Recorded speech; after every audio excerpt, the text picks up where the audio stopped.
Hindi nagpatinag ang reigning champions na NU Lady Bulldogs matapos ang kanilang pagkapatid sa nakaraang laro, kung saan pinatunayan nilang solido pa rin ang kanilang depensa at atake ngayong UAAP Season 88.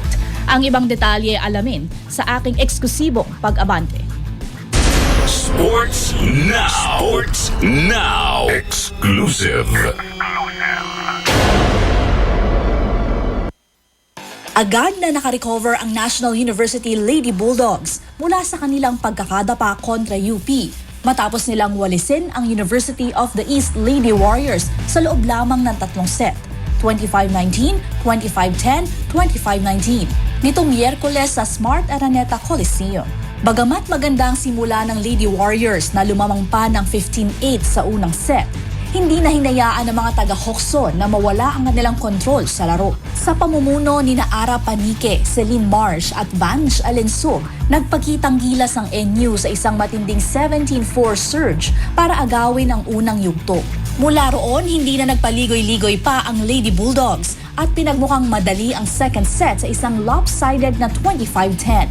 Nagtapos si Panique na may 12 points habang sina Marsh at Alinsug ay nag-ambag ng 11 at 10 markers para sa kanilang 4-1 record.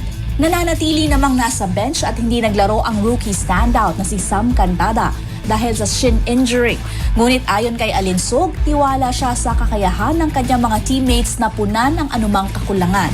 Actually, happy ako kasi kung kahit sino man yung ipapalit or kapag may nawawala is kaya talaga nilang mag-step up para sa team namin. Binigyan din ni Vange na hindi sila dapat magkumpiyansa dahil alam nilang malakas ang lahat ng kalaban ngayong season.